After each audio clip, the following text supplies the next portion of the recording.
Éxitos, va a estar todo Gracias. bien. Gracias.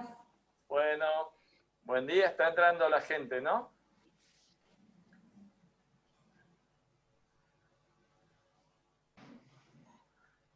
Buen día. Yo los puse Hola, a buen admitir a día. todos. ¿Por qué no ingresás a la gente? ¿Ya pusiste, Inés? Los puse a admitir a todos. Ah, perfecto. Bueno, buen día a todos. Vamos a comenzar con la jornada de alumnos y alumnas en los miércoles científicos de la escuela. Soy Norberto Lloves, el secretario científico, y vamos a esperar unos minutitos a que vaya entrando los participantes. Y ahora, Ramiro,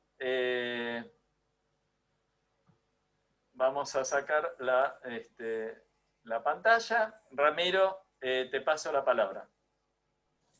Bueno, buenos días a todos. Es un placer estar hoy acá coordinando un poco esta mesa que hace como 10 años que venimos armando. Gracias a todos por estar presentes en esta nueva edición de la Jornada de Alumnos y Alumnas. Este es un espacio en donde nuestros colegas en formación muestran las producciones que vienen realizando a lo largo de su formación en la escuela. Como decía, ya llevamos casi 10 años haciendo la jornada, que es un espacio que para nosotros es súper importante para la Secretaría Académica. De paso nombro a la Secretaría Académica, a Inés Gutiérrez, que es la Secretaria Académica, a Vero Ginocchio y a Silvia Lastra, como somos los miembros de esta Secretaría. También le queremos dar la bienvenida a los miembros de FLAPSIP, que fueron especialmente invitados a esta actividad de la escuela.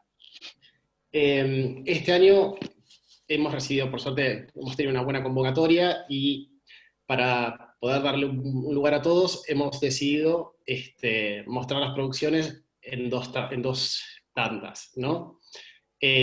Vamos a armar dos grupos, que eso ahora les voy a explicar un poco mejor cómo es. La primera mesa va a estar compuesta por Andrea Durcaicea, que cursa la maestría, María Eugenia Giannatasio, de especialización, y Paula Juravsky, de especialización. Esta mesa va a estar coordinada por Verónica Ginocchio, que es parte de la Secretaría. Y la otra mesa está compuesta por Ezequiel Lynch, que cursa la especialización, Mauro Pinelli, que es de maestría, y Grisela Cristia, que es de especialización. Esta mesa la voy a estar coordinando yo.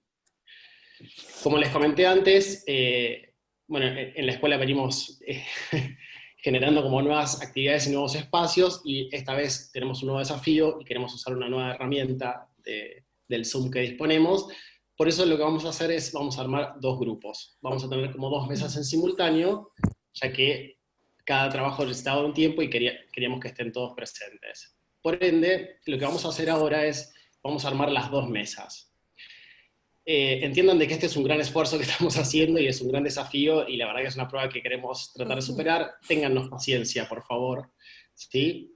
La idea es que ahora, en breve, Inés nos va a dividir a todos. La división es aleatoria, la hace el Zoom, por ende no es algo que decíamos nosotros. Lo único que sí podemos establecer es quién está de estas mesas que yo les conté. Estén atentos a las leyendas, porque está configurado como para que directamente esto suceda, pero capaz que les aparece una leyenda en donde tienen que aceptar ingresar al grupo, a un pequeño grupo. Solo tienen que ingresar y listo. Estén atentos a las leyendas, pero suponemos que no va a suceder. Les pido paciencia, ¿sí?, ante esto, porque nos va a llevar tal vez un ratito que nos acomodemos en las dos mesas. Una vez que se presenten los trabajos y se dé el debate, 15 minutos antes de que termine, más o menos, vamos a volver todos a esta aula general, ¿no?, para poder darle un cierre, que los participantes puedan también expresar algo, y un aplauso final, como solemos hacer. Así que si la tecnología nos acompaña, estaríamos listos como para darle rienda suelta. Bueno, vamos a ver si se produce la magia esperada. Allí vamos.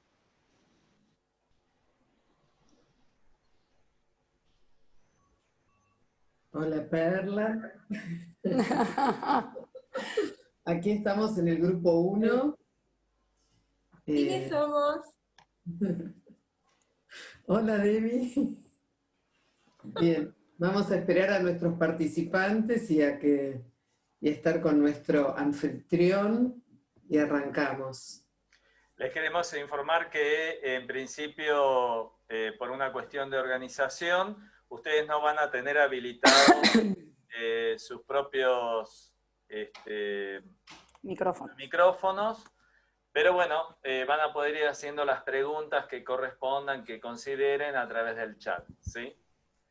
Vamos a esperar unos minutitos para esta Paula. Vamos a ver.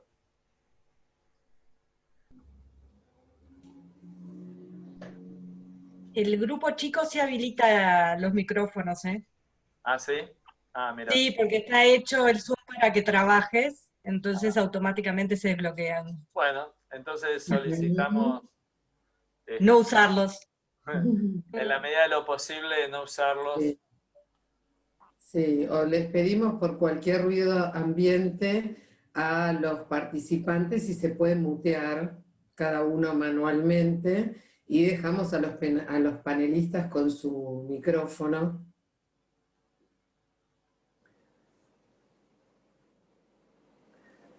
Bueno, están los tres, está Paula, está Andrea y está María Eugenia. Creo que ya, Bien. Verónica, si te Bueno. parece. Genial, bueno, renovamos la bienvenida tanto a nuestra población de la escuela como alumnos y docentes de otras instituciones FLAPSIP, quienes también han sido invitados y algunos de ellos están presentes. Y vamos a arrancar entonces. Nuestro primer trabajo es el de Andrea Burcaicea, Enloquecidos por la pérdida, alumna de la maestría. Escuchamos, Andrea. Hola, ¿qué tal? Buenos días. Bueno, este trabajo lo hice hace un par de años para la materia Clínica y Psicopatología 3. Hace varios años me conmovió de manera especial leer el libro El año del pensamiento mágico, de Joan Didion. Es por eso que en el marco de los textos que habíamos visto en la materia, lo elegí para hacer el trabajo. Joan Didion es una escritora, periodista y ensayista norteamericana, casada con el también escritor John Gregory Dunn. A fines del año 2003, la autora repentinamente queda viuda 5 días después de haber internado en grave estado a su única hija, quien al año y medio también muere. El libro trata del dolor por la muerte de su esposo. El libro es una crónica de su duelo. Voy a tratar de establecer una relación entre las teorías psicoanalíticas sobre el duelo, a partir de Duelo y Melancolía, y este libro elegido. Para eso cito frases de la obra que ejemplifican lo teorizado por Freud, para luego establecer interrogantes sobre la estructura que subyace en esta persona doliente. La vida cambia deprisa, la vida cambia en un instante. Te sientas a cenar y la vida que conocías se acaba. La cuestión de la autocompasión. Al comienzo de Duelo y Melancolía, Freud dice que el duelo trae consigo graves desviaciones de la conducta normal en la vida. Un día, luego de unas semanas, agarré más bolsas y me fui al despacho de John, que era donde él guardaba su ropa. Me detuve en la puerta de la habitación. No pude dar el resto de sus zapatos. Me quedé allí un momento plantada y entonces me di cuenta de por qué. Si John quería volver, le iban a hacer falta zapatos. Sin embargo, continúa Freud, nunca se nos ocurre considerarlo un estado patológico, ni remitirlo al médico para su tratamiento. Confiamos en que pasado cierto tiempo se lo superará y juzgamos inoportuno y aún dañino perturbarlo. Yo había cumplido, había reconocido su muerte y lo había hecho de la forma más pública que podía imaginar. El ritual ya lo he hecho entero, y nada de todo eso me lo devolvió. Que me lo devolvieran fue durante aquellos meses mi objetivo oculto, un truco de magia. A finales de verano ya estaba empezando a verlo con claridad. Sin embargo, el hecho de verlo con claridad no me permitía desprenderme de la ropa que él iba a necesitar. Quiero destacar en este momento otro concepto teórico, que si bien no aparece en Duelo y Melancolía, está graficado plásticamente en algunas imágenes que nos relata la autora. Me refiero al mecanismo de la desmentida, Verleugnung. En la introducción de la decisión del yo en el proceso defensivo, que Freud comenzó a escribir en 1938 y fue publicado póstumamente, Strachey anticipa que ahí se profundiza en la indagación del yo y su comportamiento en circunstancias difíciles, entrelazando dos temas importantes, la defensa y la idea de que ella da por resultado una decisión del yo. Freud define este mecanismo de la desmentida como la defensa a un conflicto entre la exigencia de la pulsión y el veto de la realidad objetiva. No hacer ninguna de las dos cosas, o hacer las dos cosas simultáneamente, que equivale a lo mismo. Responder al conflicto con dos reacciones contrapuestas, ambas válidas y eficaces. Ambas partes en disputa han recibido lo suyo. La pulsión tiene permitido retener la satisfacción. A la realidad objetiva se le ha atribuido el debido respeto. Joan Didion siente el dolor por la muerte de su marido. Avisa la triste noticia a sus familiares y amigos. Lo notifica en los diarios. Permite que se publiquen las necrológicas. Pero también, y a la vez, sigue esperando su llegada. Sigue construyendo en su cabeza preguntas para luego formulárselas a él. Como dice Freud, el resultado se alcanzó a expensas de una desgarradura en el yo. Era la naturaleza normal de todo lo que había precedido al suceso lo que me impedía creer de verdad que había sucedido. Absorberlo, incorporarlo, dejarlo atrás. Ha muerto, ¿verdad?, me oí decir al médico. Recuerdo que pensé que necesitaba hablar de aquello con John. Ahora me doy cuenta de que mi insistencia en pasar aquella primera noche sola era más complicada de lo que parecía. Un instinto primitivo. Por supuesto que yo sabía que John había muerto. Y sin embargo, yo no estaba preparada para aceptar que la noticia fuera definitiva. A cierto nivel, seguía creyendo que lo sucedido todavía era reversible. Necesitaba estar sola para que él pudiera volver. Yo había estado pensando igual que los niños, como si mis pensamientos o deseos tuvieran el poder de darle la vuelta a la narración y cambiar los resultados. En mi caso había sido un trastorno clandestino del pensamiento. No creo que nadie más lo hubiera percibido. Hasta a mí misma me lo había ocultado. Sin embargo, visto con la distancia que daba el tiempo, también había sido un trastorno tan urgente como constante. Retomo Duelo y Melancolía. El duelo pesaroso, dice Freud, contiene idéntico talante dolido, y lo está comparando con la melancolía. La pérdida del interés por el mundo exterior, la pérdida de la capacidad de escoger algún nuevo objeto de amor, el extrañamiento respecto de cualquier trabajo productivo que no tenga relación con la memoria del muerto. La gente que ha perdido hace poco a un ser querido tiene una expresión peculiar. Se trata de una expresión de vulnerabilidad extrema, de desnudez e indefensión. La gente que ha perdido a un ser querido parece desnuda porque se cree a sí misma invisible, incorpórea. En el duelo, el mundo se ha hecho pobre y vacío. En la melancolía, esto le ocurre al yo mismo. Pero Joan Didion padece ambos empobrecimientos. Quería evitar estar afuera, indefensa. Todavía no podía concentrarme lo bastante como para trabajar. Únicamente los supervivientes de una muerte se quedan solos de verdad.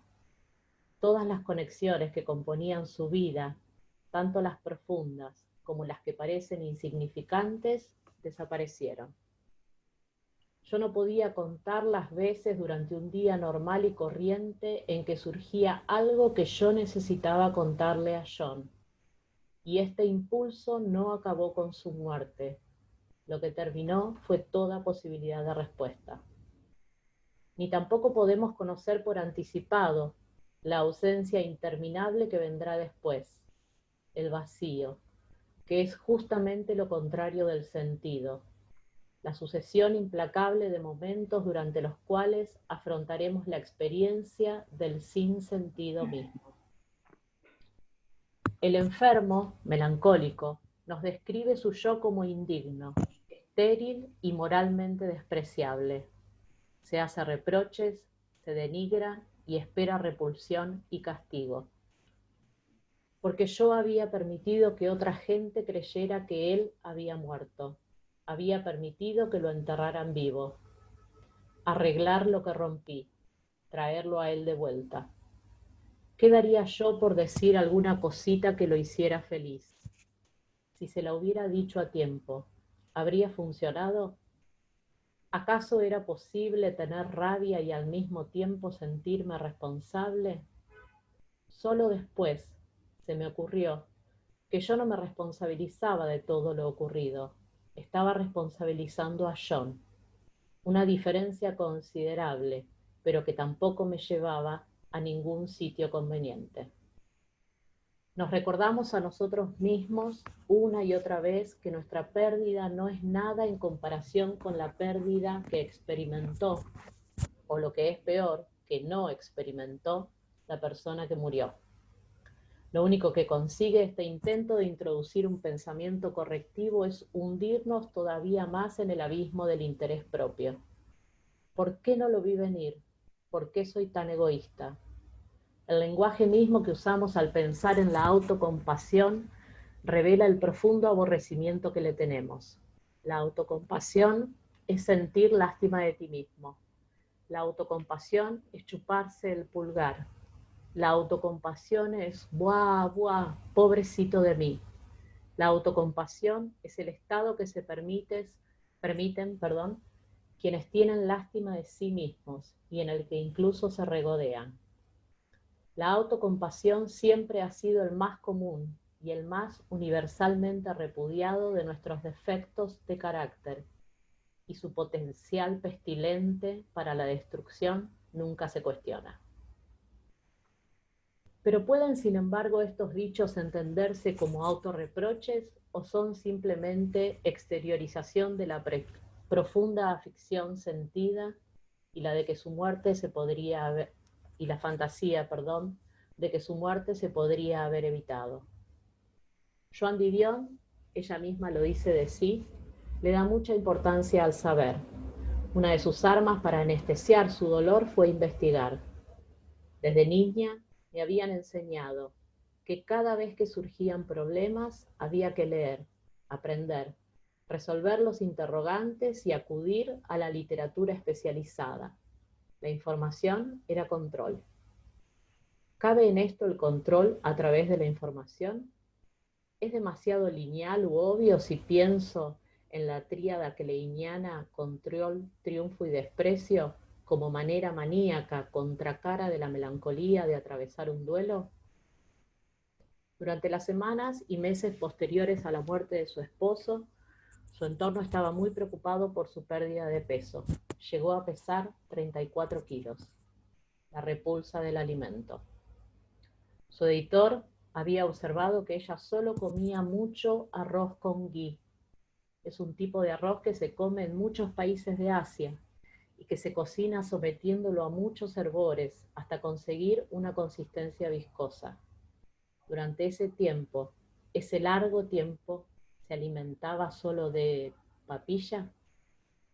El funeral en sí será anodino, una especie de regresión narcótica en la cual nos veremos envueltos en el cariño de los demás. La intensidad del dolor, o más bien su inefabilidad, ¿Hubiera sido causa suficiente como para enloquecer? ¿Acaso la frustración de creer que podría haber hecho algo por él y el no haberlo hecho no tenía tal fuerza como para arrancarla de la realidad? ¿O ella era efectivamente una mujer muy fuerte, psicológicamente agregaría yo, como le habían dicho en el hospital al que ingresó con su marido ya muerto? ¿Qué tiene más peso absoluto? ¿La trama que se tejió en sus vínculos primarios y el poder regresar a ellos? ¿Su conexión con la realidad? ¿El haber podido continuar produciendo, sublimando, o que simplemente la pérdida de objeto ocurrió efectivamente en la realidad, pero con ella no perdió ni sus ideales, ni sus deseos, sus proyectos, ni ninguna parte de su yo? Solo ella podía atestiguarlo, escribiendo. Eso que ella misma había sido fue lo que probablemente la salvó de que su locura se encarnara. Si podemos leerla, es porque ella pudo escribirlo, decirlo, poner palabras que encuentren los significados. Y quizás la respuesta a todas esas preguntas que hice esté en este otro pasaje. Aprendí a encontrar idéntico sentido en los rituales repetitivos de la vida doméstica, en el hecho de poner la mesa, prender las velas, encender la chimenea, cocinar, todos aquellos soufflés, todos aquellos flanes, todos aquellos estofados provenzales y albóndigas y sopas de quingombo. Estos fragmentos los usé para sostener mis ruinas. O quizás, contratransferencialmente, quedé tan atrapada en su relato que prefiero, románticamente, pensar que ella no enloqueció. Sí. Muchas gracias, Andrea. Ahora, María Eugenia Giannatasio, otra de las expositoras, va a hacer un breve comentario sobre el trabajo de Andrea. Así va a ser nuestra dinámica. Los interrogantes que surjan de su comentario quedan en suspenso para la discusión final.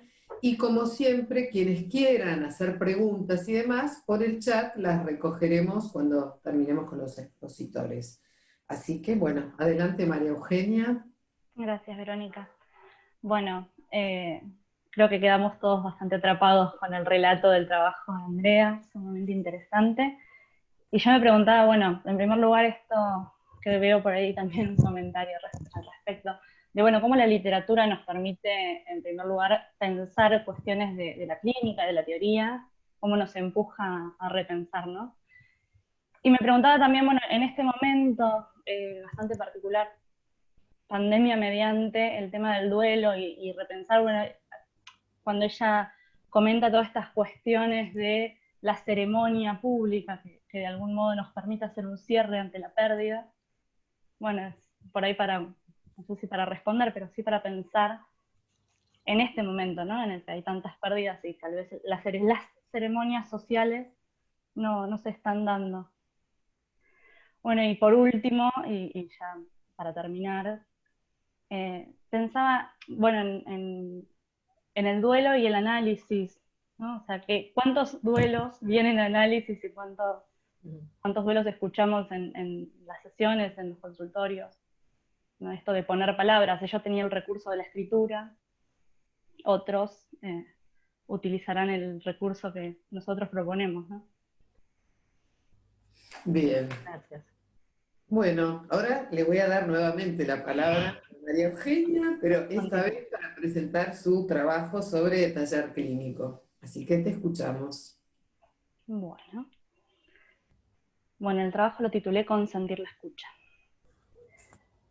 Durante el taller clínico hemos trabajado casos clínicos diversos. La teoría y la escucha compartida nos han permitido pensar y preguntarnos acerca de nuestro trabajo como analistas frente a un otro que sufre.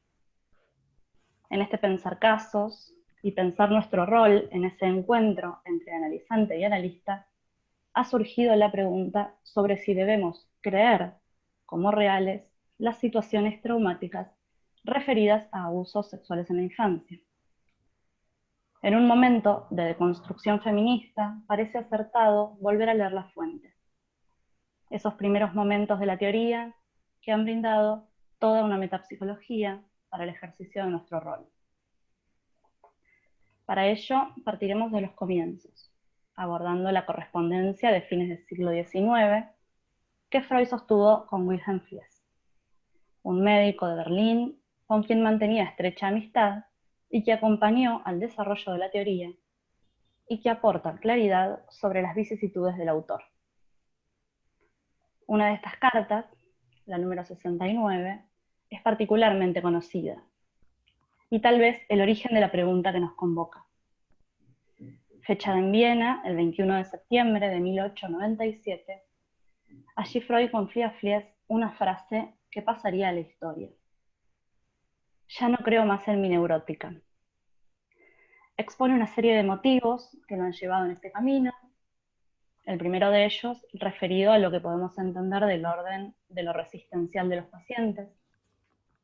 La segunda, sobre la que luego volveremos, referida a la cantidad de casos en los que los padres o figuras masculinas, de las que aclara no podría exceptuar a su propio padre, ejercían lo que él llamaba actos perversos contra las niñas.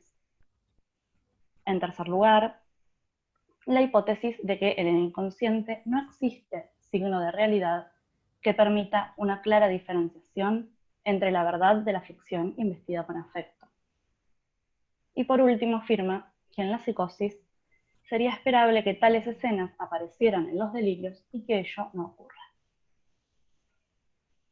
Algunos puntos de la Carta 67, fechada en Aussy el 14 de agosto de 1897, es decir, poco más de un mes antes, permiten contextualizar esa afirmación. En la misma, el autor afirma que se encuentra satisfecho con los desarrollos de la psicología, pero que la neurótica, teoría de la neurosis, lo martiriza por las dudas que se le presentan. Es curioso un dato. El paciente del cual se está ocupando en ese momento es de él mismo. Freud, en ese periodo de su vida, llevaba adelante un proceso analítico de sí mismo, sostenido, tal vez, en la correspondencia con Fliess. De estas dos cartas surgen ciertas preguntas en torno al giro de la teoría.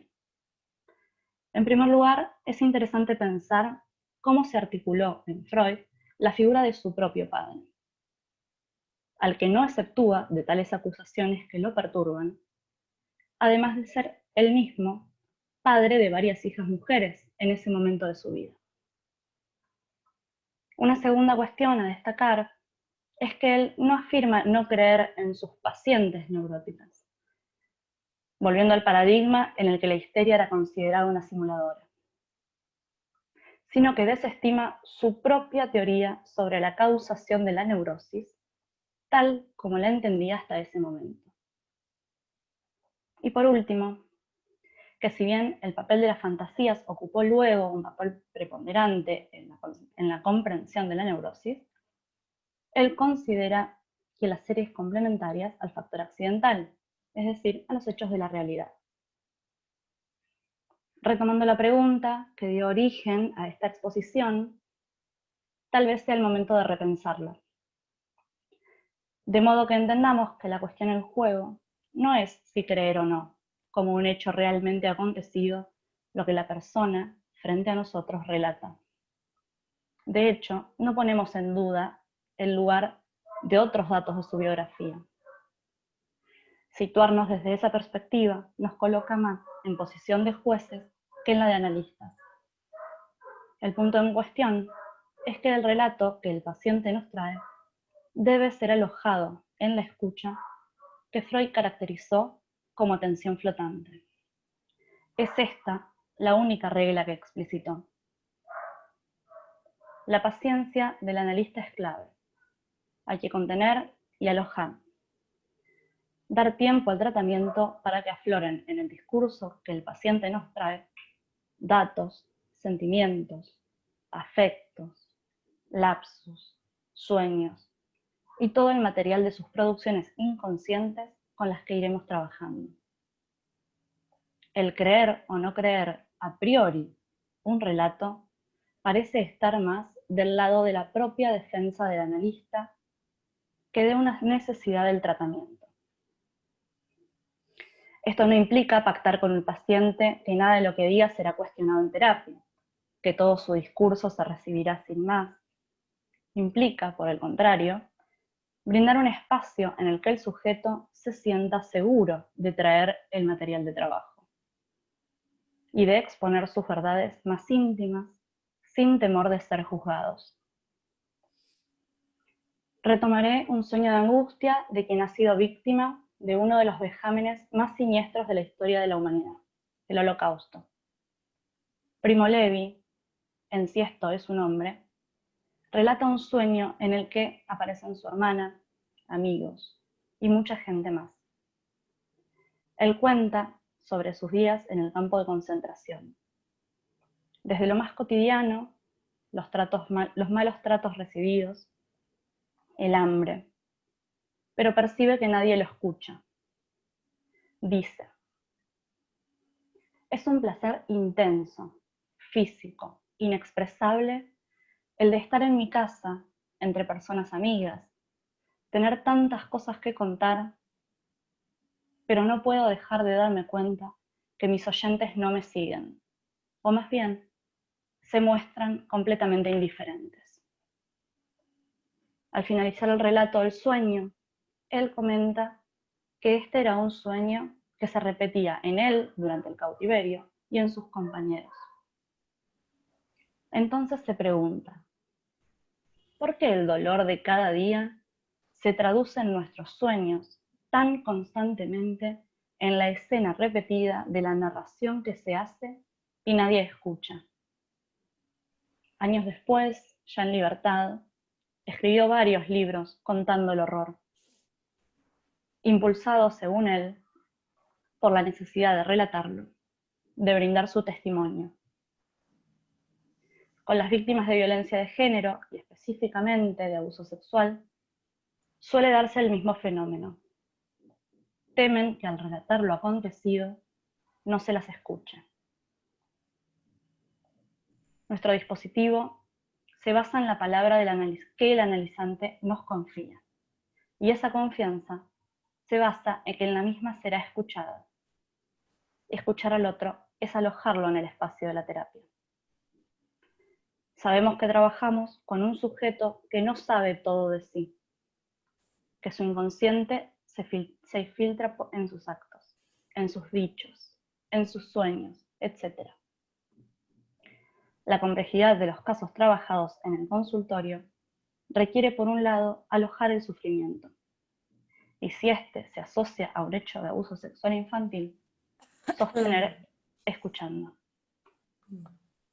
Permitirle ser víctima de una situación que le excedió y brindar el testimonio de aquello, para luego trabajar sobre las resonancias en el psiquismo y en el cuerpo de lo acontecido tiempo antes.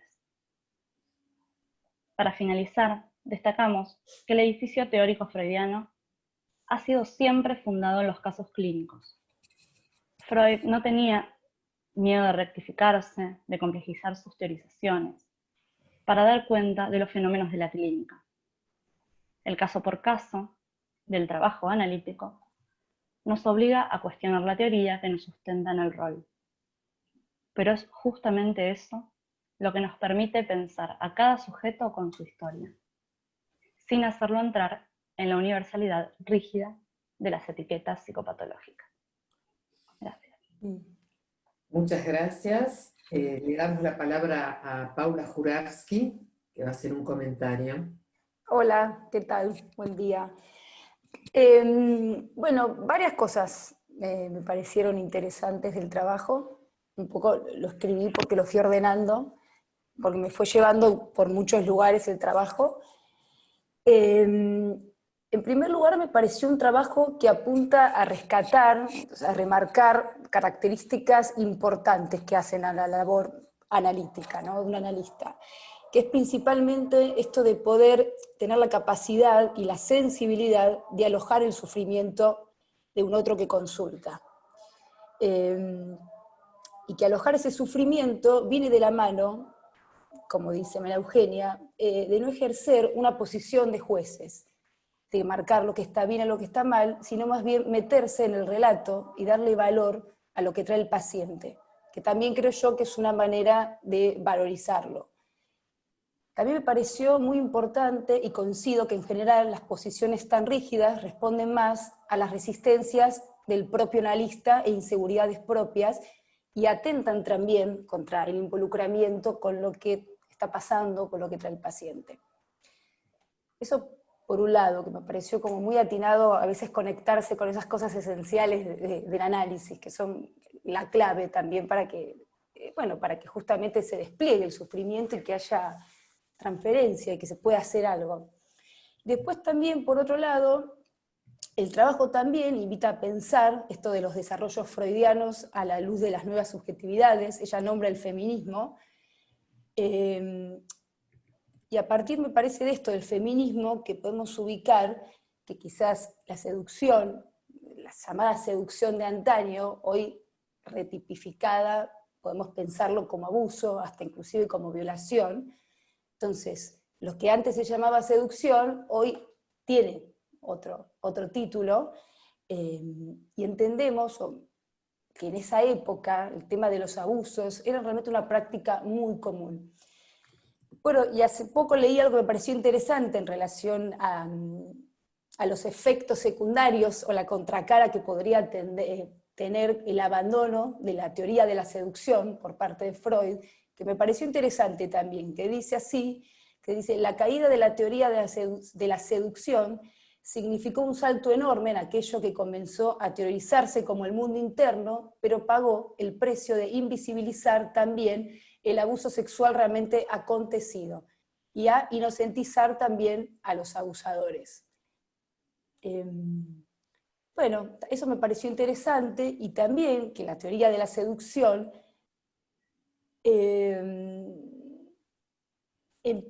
colabora, o no sé si colabora, pero sostiene, o también construye como un, ¿cómo se puede decir? Un imaginario, o colabora con un imaginario de mujeres seductoras, mujeres mentirosas, como que instituye también, o por lo menos sostiene, o abre también el pensamiento a que se instale este modelo como de mujer.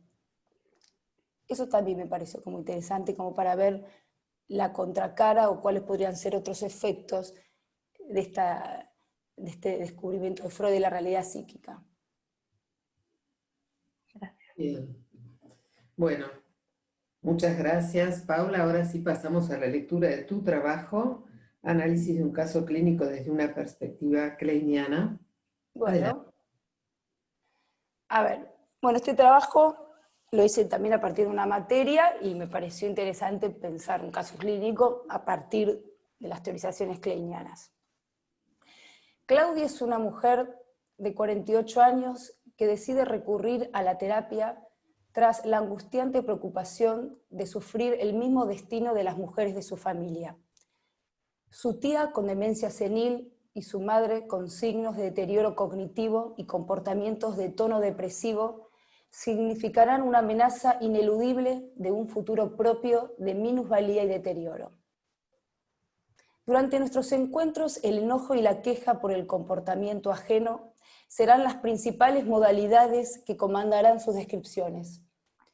Esta sensación la conducirá a un deseo manifiesto de reducir al mínimo posible cualquier intercambio social, por lo insoportable que se le hace lidiar con la tensión y la frustración que esto le causa. Permanentemente traía a las sesiones situaciones de querella con vecinos e inquilinos que la angustiaban y no le permitían conciliar el sueño por el alto flujo de pensamientos que desfilaban por su cabeza. A medida que el tratamiento fue avanzando, pudimos ubicar una premisa interna inconsciente que reaparecía en su discurso. El otro es alguien que no cumple y del quien desconfiar. También una frase recurrente en sus relatos: a nadie le importa nada de nadie. Me cuenta que cuando ella nació, su madre fue informada que no iba a poder tener más hijos, motivo por el cual cae en un cuadro depresivo. Ella nunca fue amamantada, ni mantuvo una ligación afectiva con su madre en esos primeros tiempos de indefensión. El discurso de Claudia se organiza en términos de necesidades y nunca de deseo. Decidió no tener hijos. Su imagen de la maternidad es sufriente y se refiere a los niños como personas demandantes, ruidosas y que molestan a los padres. Al preguntarle por su infancia, me cuenta que para su madre era difícil cuidar de ella y de su hermana, pero no registra que esto le haya causado sufrimiento alguno. Poco a poco en el devenir del tratamiento, la herida narcisista temprana se irá descoagulando y la carga emocional bloqueada y escindida de las representaciones de la infancia irá emergiendo. Diversos autores psicoanalíticos han advertido de los profundos efectos que acarrean los traumas vivenciados en las primeras fases del desarrollo, en el período preedípico.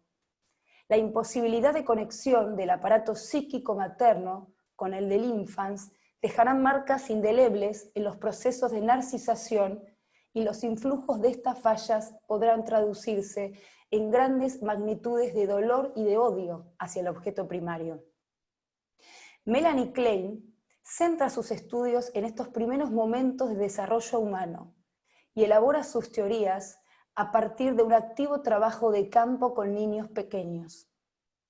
A partir de lo observado dirá que la principal fuente de ansiedad interna que experimenta un bebé proviene del instinto de muerte, que se expresa desde el comienzo de la vida a través de un temor al aniquilamiento.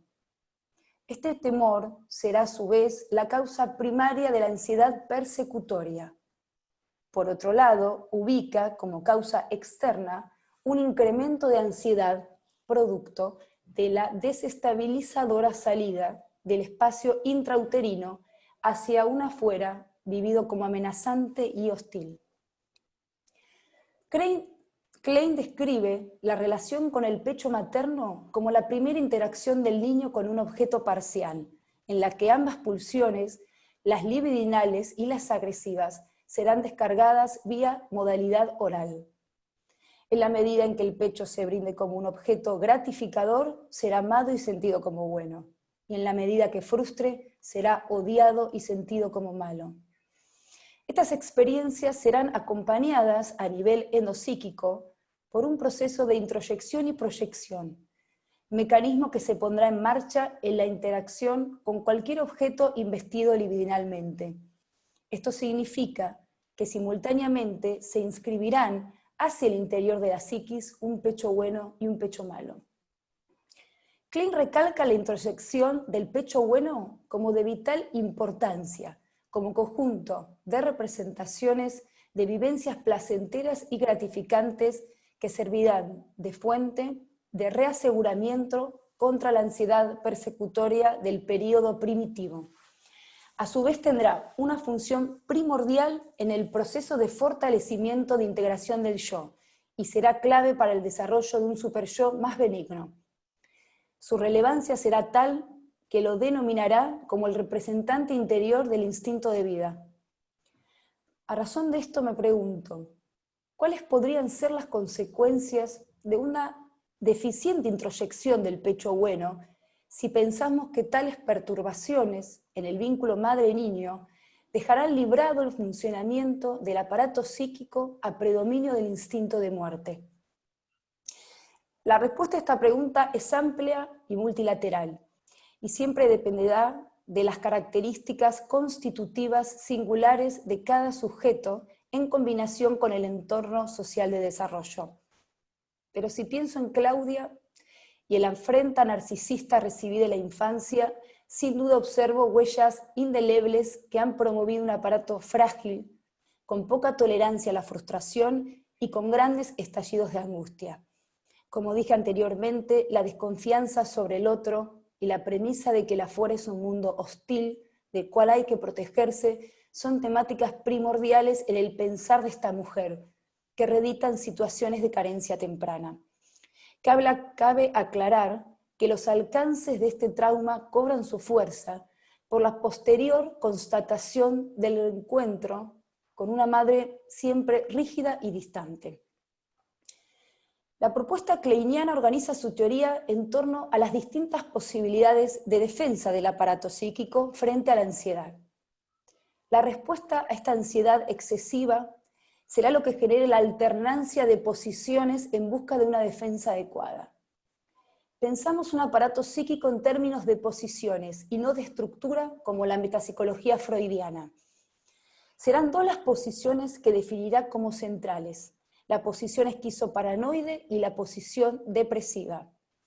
Si bien en un aparato desarrollado, estas dos posiciones actuarán alternadamente, Klein sí delimita un orden evolutivo de desarrollo mental, ubicando durante los primeros meses de vida una predominancia de la posición esquizoparanoide y posteriormente, en un desarrollo saludable, su ganancia hacia la posición depresiva. La posición esquizoparanoide supondrá un yo escindido, que no ha logrado aún la percepción del objeto como totalidad, por lo que las pulsiones de vida y de muerte estarán tajantemente separadas. La idealización, la negación y la omnipotencia serán características centrales de esta modalidad. De lo que se tratará será de la supervivencia de un yo, que se autopercibirá en constante peligro por un mundo externo vivenciado como hostil. Esta posición tendrá un funcionamiento a base de identificaciones proyectivas, en la cual los objetos malos, la propia agresión, lo displacentero, será proyectado hacia afuera, mientras que lo bueno será conservado hacia adentro. Es importante recordar que en estos primeros períodos el yo se encuentra en trabajo de construcción, tal como lo describe Freud en Pulsión y Destinos de Pulsión. Estamos frente a un aparato psíquico que irá complejizando su organización, en un principio delimitando un afuera de un adentro y posteriormente homologando ese adentro yo sujeto con todo lo placentero y el afuera con lo displacentero. Una etapa narcisista donde la lógica predominante será la de necesidad-satisfacción. Siguiendo con esta línea, la identificación proyectiva será otra característica central de este estadio, mecanismo por el cual se identificará en el afuera cualidades propias que al ser proyectadas, transferidos a un objeto externo, serán vivenciadas como ajenas. Los aportes de Grimm también serán valiosos para pensar el concepto de proyección, que lo define como la operación que consiste en llevar a la escena de afuera lo que debe ser rechazado y abolido dentro, en virtud de desembarazarse de las tensiones internas. Como se dijo anteriormente, el aparato psíquico progresará, si no ha atravesado perturbaciones severas, hacia una posición depresiva, en la que se ha logrado la integración del yo. La ambivalencia será central en este periodo, ya que el amor y el odio convergerán sobre un mismo objeto. La agresión sobre el objeto también pondrá en marcha los intentos reparatorios y el cuidado por el objeto dañado. A partir de lo recorrido hasta aquí, pensando desde las teorizaciones kleinianas, ubico en Claudia un funcionamiento psíquico a predominio de una posición esquizoparanoide. Las perturbaciones sufridas en el vínculo temprano con su madre y una adecuada reparación de estos déficits han fomentado una profunda desconfianza hacia el mundo externo y una intolerancia para aguantar los montos de angustia y frustración que todo encuentro con un otro suscita. Si bien podemos pensar que se ha logrado en su desarrollo un progreso hacia una posición depresiva, ya que es una persona que posee criterio de realidad y que ha logrado conformar un vínculo de pareja y laboral exitosos, sí prevalecen defensas de tono maníaco relacionadas a la supervivencia de su yo más que al cuidado y al sufrimiento por un otro. La negación de una parte mala en ella y como contracara, los constantes ataques de odio contra aquellos que no cumplen, también tendrá como consecuencia la puesta en funcionamiento de mecanismos obsesivos, necesidad de un orden rígido y muy fijo de todo que hacer, como modo de evitar la ambivalencia y el riesgo de introyección de aquello malo. También podemos pensar el control obsesivo como mecanismo que intenta amarrar lo impulsivo, acotando la flexibilidad a modo de armadura contra las pulsiones provenientes del mundo interior y los estímulos del mundo externo.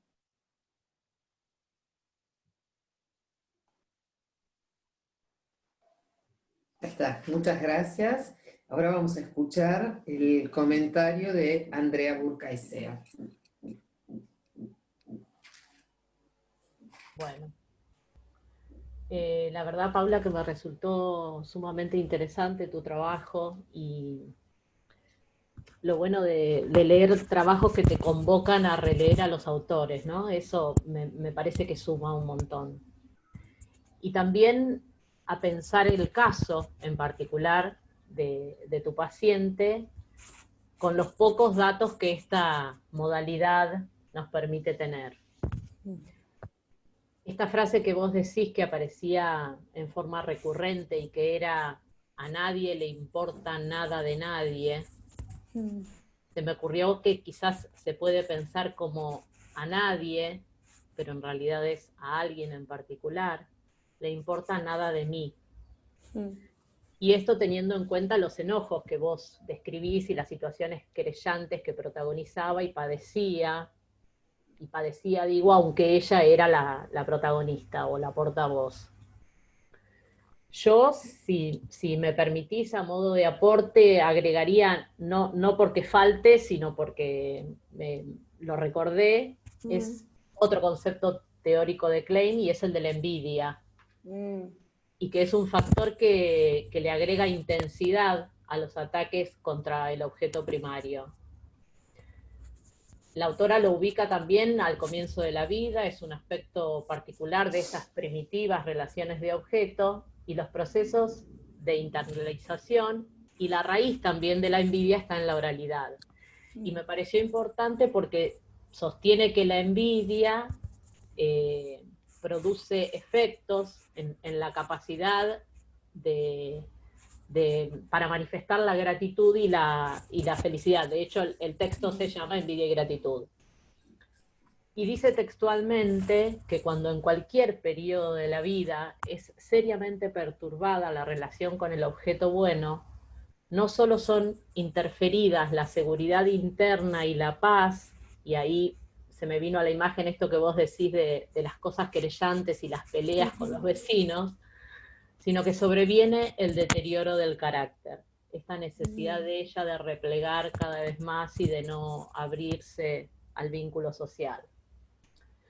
Como vos decís también, aunque con otras palabras, de lo que se trata el trabajo tuyo, digamos, como analista, es de integrar esos aspectos disociados de la personalidad, y esto es a partir de analizar una y otra vez, ¿no?, las ansiedades y las defensas ligadas a la envidia y a todos estos impulsos destructivos de los que vos hablabas. El resultado va a ser tolerancia de las propias limitaciones, tolerancia hacia el otro también, mejores relaciones de objeto, y una más clara percepción de lo interno y de lo externo, sobre todo en esos aspectos donde a ella se le hacía o se le hace difícil, porque vos mencionás que hay otros aspectos en los que funcionaba, digamos, muy bien. Y conseguir esto requiere, en palabras de Klein también, una fuerte determinación para descubrir la verdad acerca de sí misma, y eso seguramente es lo que la acerca a un análisis. Y también pensaba, para terminar, que el objetivo sería que esta amenaza ineludible que vos nombrás al principio no sea tan ineludible, ¿no? Que pueda esquivarla. Sí. Gracias, André. No, por favor. Bien, bueno, tenemos varios comentarios en el chat, muchas felicitaciones. Si a ustedes les parece, cada una puede ir tomando los interrogantes que surgieron de sus compañeros, y yo sumo algunas primeras preguntas, ¿no?, que las vamos a socializar para quien las quiera responder, más allá de las cosas específicas, ¿no?, que aparecen para cada trabajo, ¿no?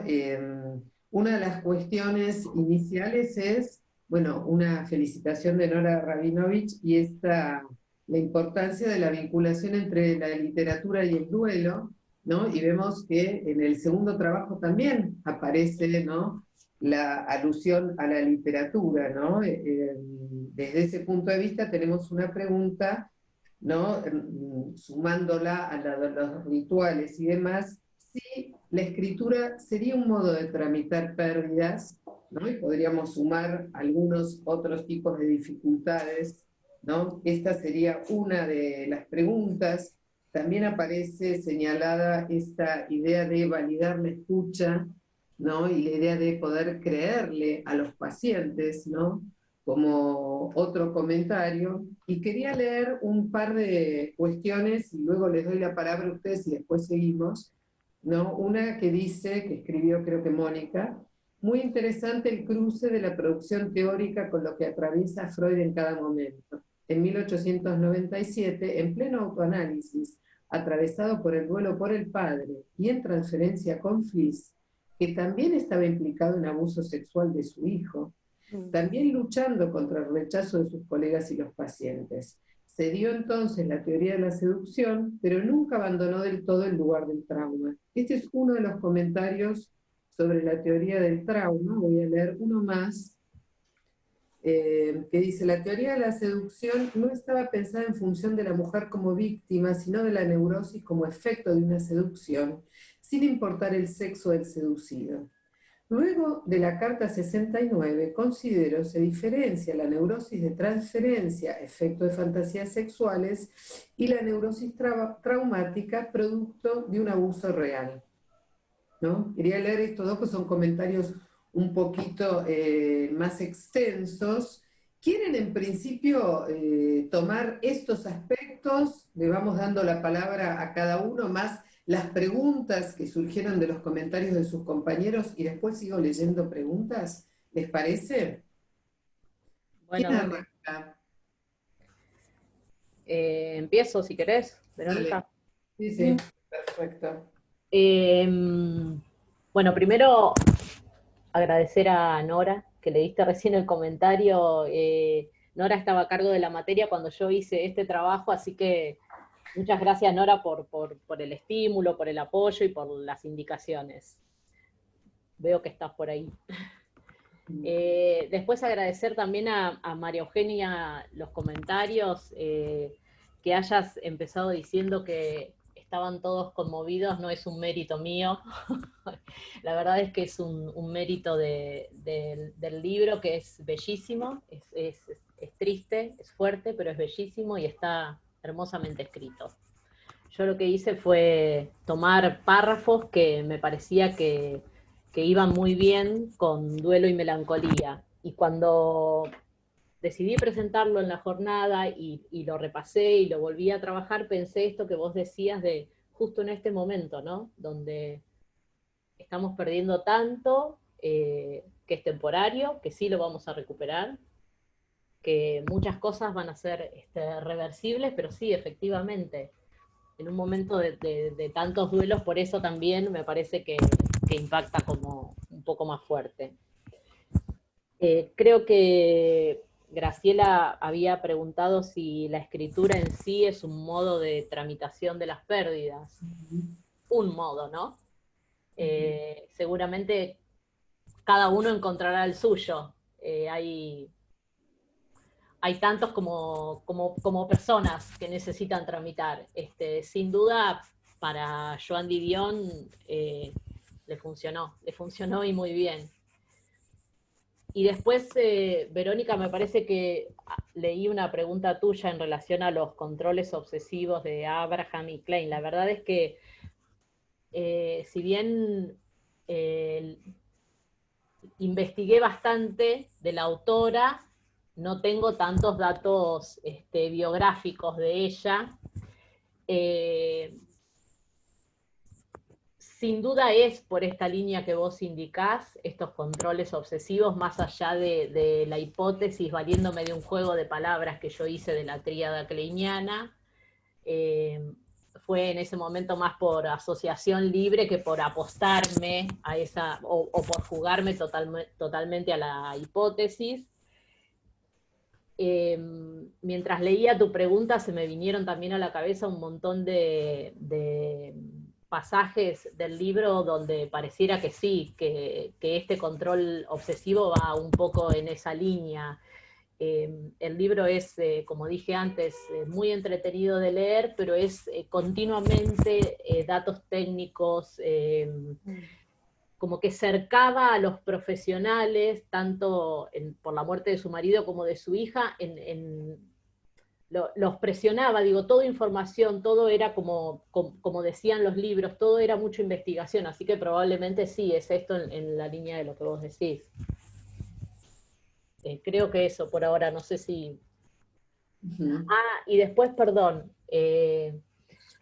porque no me acuerdo quién, me parece que Mariana marcaba, tuve una expresión gramaticalmente poco feliz, me parece, y ella señalaba esto. Dice, ¿se puede decir el resultado va a ser respecto de cualquier forma de abordar un trabajo en psicoanálisis? No, no, no. No, esta expresión no fue feliz, pido disculpas. En todo caso sería un potencial o un deseo. Bien. Bien. Bueno. Vale. Si querés, respondo por ahí un poco a los comentarios. Bueno, en primer lugar a Paula, agradecerle los comentarios sobre mi trabajo y los aportes. Muy, muy lindo todo lo que trajo. Creo que sí, que el hincapié era, como ella decía, apuntar a la sensibilidad del analista y cuán necesario es cuando trabajamos con estos casos, ¿no? Me parece que por lo menos por el entorno, además, en el que pensé en el trabajo fue pensado, como comenté hoy, en taller clínico, en el cual, bueno, nos encontramos no solo a pensar un caso, ¿no? Sino a pensar también nuestro rol y cómo, y este quehacer que tenemos los analistas delante de otros. Así que, bueno, la idea era repensarnos un poquito nosotros, más allá de la historia que cada paciente nos traiga. Con respecto a esto de creer en los pacientes, que alguien había comentado en el chat, bueno, creo que Patricia además hablaba también de esto del creo, como no solo como el creer, sino también como el crear, súper interesante para pensarlo, ¿no? Que el creer del analista también permite crear. Súper interesante. Crear una historia, crear un testimonio, crear una nueva posición, en el mejor de los casos, a lo que apuntamos, ¿no? Con respecto al otro comentario, que por ahí hablaba de, a ver si lo tengo por acá. ¿Que yo te lea de los de...? No, creo que era el de, bueno, me parece como Aula 5. Sí, es de Mónica. Sí. Mónica, ¿no? Sí. Yo le saqué una foto, por eso. Lo tenés a mano. No, acá lo encontré. Bueno, ¿qué dato aporta también sobre Fliess, ¿no? Digo, es sumamente interesante porque la teoría psicoanalítica sigue algo que la marca es esto, bueno, es con cada caso clínico Freud se pensaba a sí mismo, pensaba su teoría y pensaba el caso.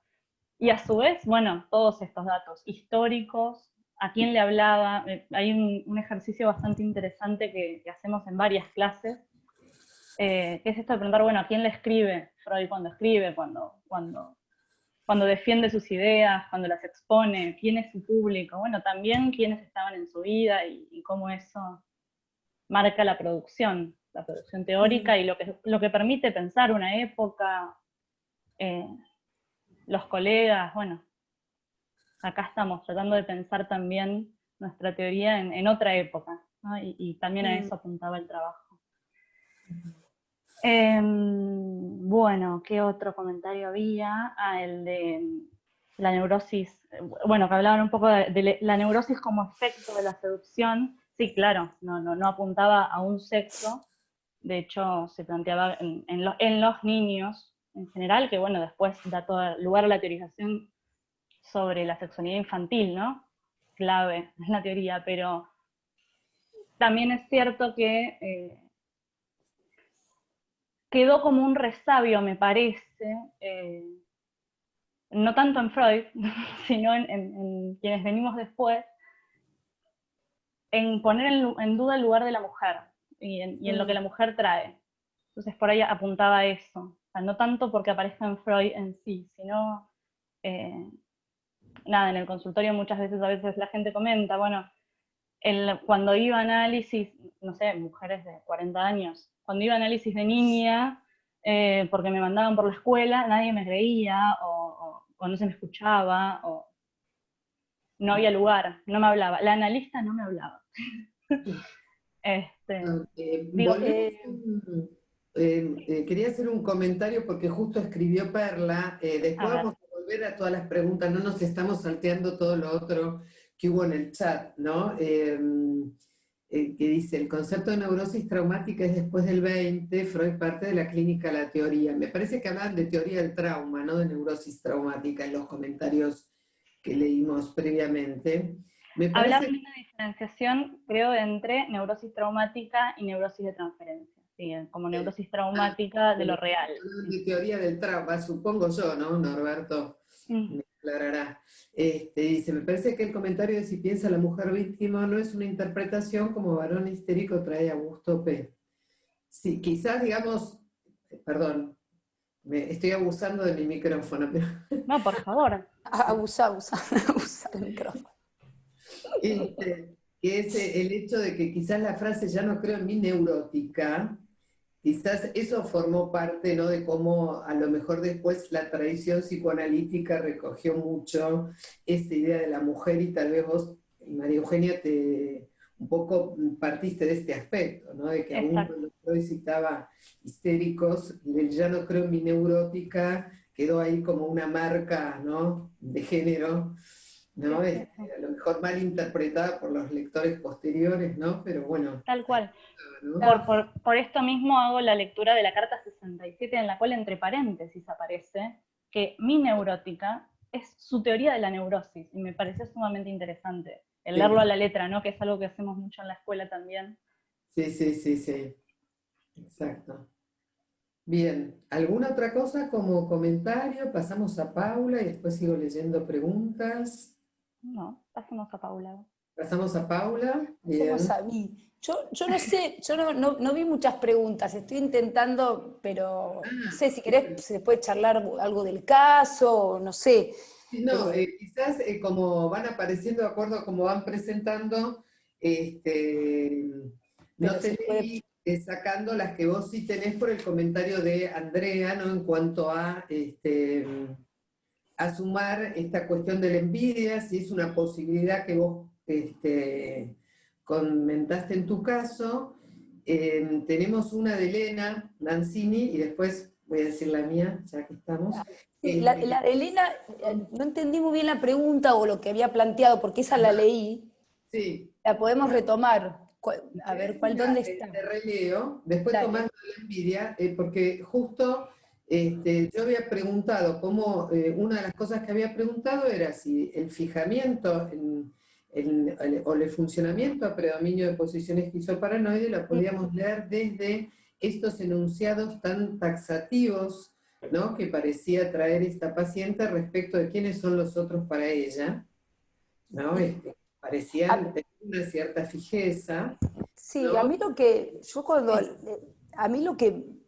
más me dio, lo que más me quedó como para ubicar a esta paciente como con una defensa más a predominio, una defensa más maníaca o más esquizoparanoide, es esta sensación que yo la vivía todo el tiempo con ella, de que permanentemente su yo, su integridad se sentía atacada. Algo que tiene que ver con todo el tiempo poner esta sensación de ataque y de destrucción total, porque también los ataques serán devastadores, o sea, no hay mucha perspectiva, todo es muy dramático, todo es malo o bueno, ella le cuesta mucho costaba mucho, es una paciente que le costaba mucho incluir los aspectos positivos y negativos de algo, entonces tendía a hacer relaciones que cuando hay algo que no le cerraban directamente tenía que correrlas, cualquier cosa que pasaba con amistades, con cualquier persona, cualquier inconveniente, ella no podía integrar este costado conflictivo. Entonces se desembarazaba, no tengo más amigos, con esta persona no la puedo ver más, no puedo trabajar, tuve un problema con alguien, entonces trabajo por la computadora, era una muy poca integración del conflicto. Y por supuesto algo muy ligado a ella en relación a la dificultad para hacerse cargo de cosas negativas, cosas malas propias de ella. Cualquier cosa que tenga que ver con un mal comportamiento de ella. Entonces eso, y también algo que, hablando de la posesión depresiva y algo como del tema de la preocupación por el objeto y la reparación, ella es una persona que le cuesta mucho, es muy desafectivizada, le cuesta mucho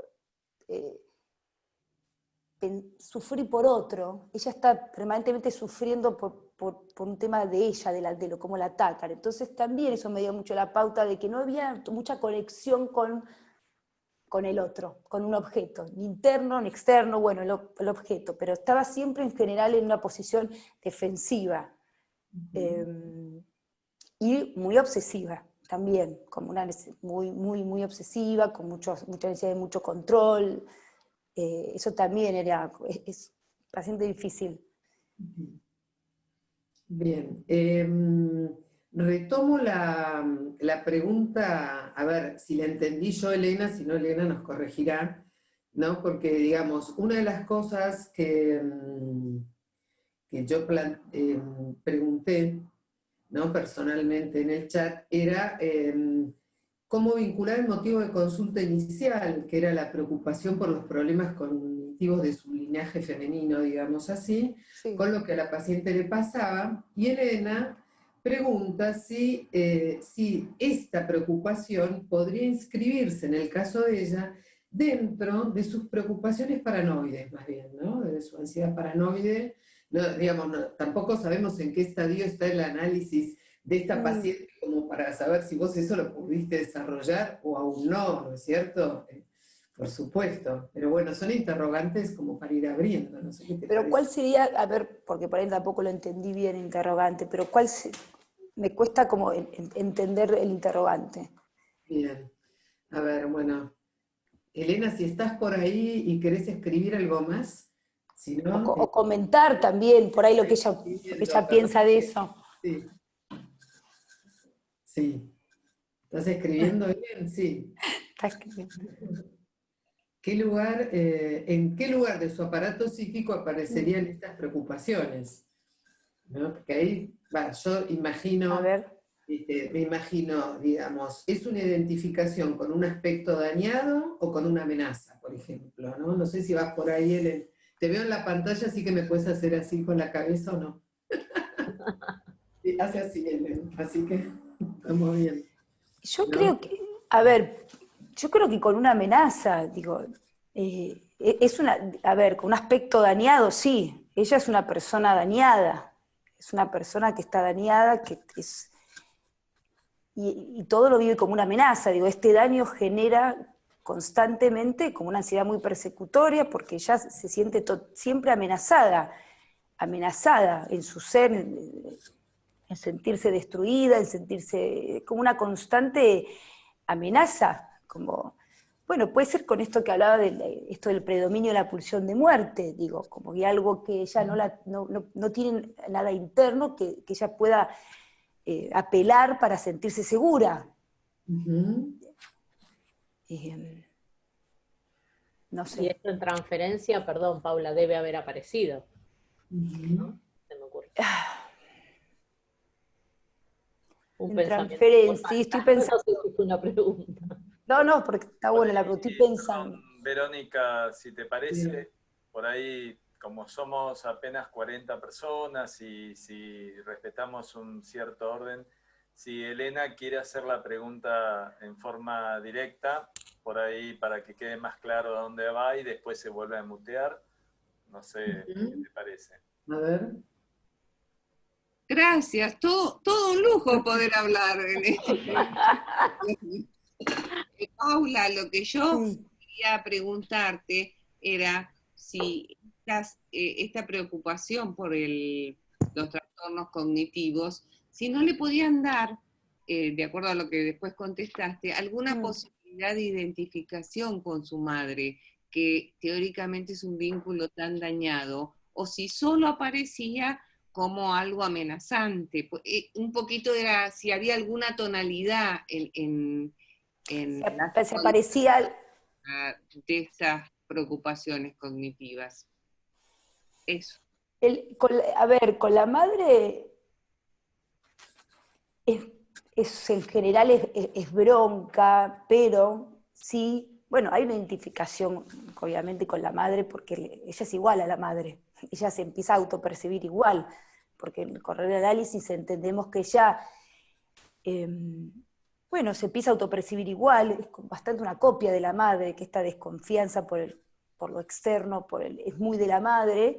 Y es una paciente que, aunque está con una sensación todo el tiempo de ataque, es muy notable cuando la madre la tranquiliza, cuando la madre cambia algo de esta posición que la madre también porta, de estar todo el tiempo querellante con el mundo, porque la madre es así, ella se afloja y ahí emerge como todo un llanto, digo, es una persona que está buscando amor y que está buscando, y se nota que cuando eso aparece, ella lo puede tomar, este punto. Bueno, yo te agradezco la intención y la idea y la posibilidad de pensar un paciente desde la teoría kleiniana como lo hiciste. Me parece que está bueno, porque hace mucho que no pensamos como tan marcadamente un paciente desde lo kleiniano. Gracias, Paula, te felicito. Gracias. Bien. Bueno, voy a leer un comentario y pregunta para las tres, así van participando cada una, de Valeria a todos. ¿Es Valeria Pegoraro? No, será Valeria Mian, entonces, u otra Valeria. Valeria Mian, sí, ahí estamos. Las tres dieron testimonio del psicoanálisis vivo y activo, 3 expresiones del trabajo de analistas comprometidas y reflexivas. Quería preguntar a todas, ¿cómo piensan que van articulando en esta formación como analistas que no termina nunca las diversas teorías psicoanalíticas, el encuentro con la clínica, con el arte y el contexto cultural? Bueno, una pequeña pregunta, chicas, maravillosa. Tenemos tiempo igual, para responder. Paula, si querés un poquito y arranca. Bueno, igual a mí me parece que casi que a mí personalmente, a mí se me van casi que integrando solos, porque me atacan las sensaciones, digo, a mí me parece que lo actual, bueno, aparece todo el tiempo, o en mí aparece todo el tiempo. Esto también lo trajo María Eugenia, a mí esto de la subjetividad, de las nuevas subjetividades, es algo que eso está muy presente, es casi ineludible ya. No es un trabajo de tener que viene solo, porque yo lo siento que es ineludible.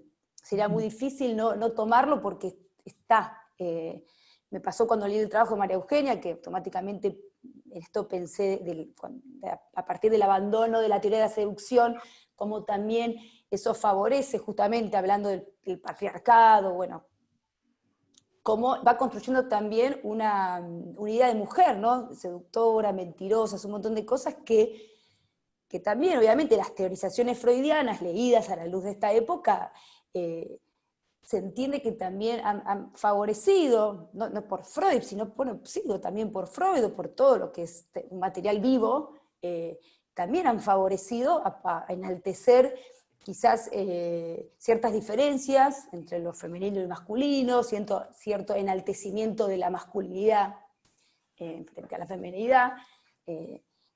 entonces digo, en eso como que es muy difícil para mí no estar como muy pensando en eso. Y después Klein, y Freud, o sea, se emparentan mucho, para mí siempre es enriquecedor, estoy como muy comparando muchas cosas, pero digo, la verdad que se integra, todo se integra. Y siempre pensando desde la clínica, que es lo que personalmente a mí me cautiva y me interesa eso. Bien. Bueno. Antes de darle la palabra a las chicas, hago un comentario de Perla que dice, respecto a la pregunta de Valeria, me parece que las colegas los mostraron en acto. Gracias, Perla. ¿Para algo más? Perfecto. Sí, yo en realidad sumaría que me parece que justamente es en el encuentro con los otros también, ¿no? Me parece que un gran modo y que se nota en cada clase, en cada taller que uno hace en estos espacios, ya sea en la escuela o en cualquier otra institución, tiene que ver, o sea, el poder abrirse un poco, correrse, escuchar a otro analista también, no solo al paciente, ¿no? A veces por ahí en la clínica decir, bueno, pero estoy un poco solo acá, y no, en la realidad es que no. Es que estamos como con un montón a la vez. Digo, un montón de teorías, un montón de discursos, un montón de compañeros, de colegas, de discusiones, y me parece que es lo más rico. Me parece que abre un montón para poder pensar. Bien. ¿Andrea? Sí. Yo me quedo con el gerundio que está en la pregunta. Ir articulando. Así voy. Voy articulando. Digo, me quedo con esto del gerundio porque es un proceso, es como un continuo, ¿no? O por supuesto que se va avanzando y progresando y adquiriendo quizás como más seguridad o firmeza en una época, en una línea, y después vas tomando otra, pero por lo menos en este momento lo entiendo así, como el ir articulando. Y en relación al encuentro con el arte y el contexto cultural, pasa que emociona, ¿no? En algún momento, en algún momento conmueve. Y ahí viene lo que se hace de ese encuentro y de eso que emocionó y que tocó por algún lado en particular.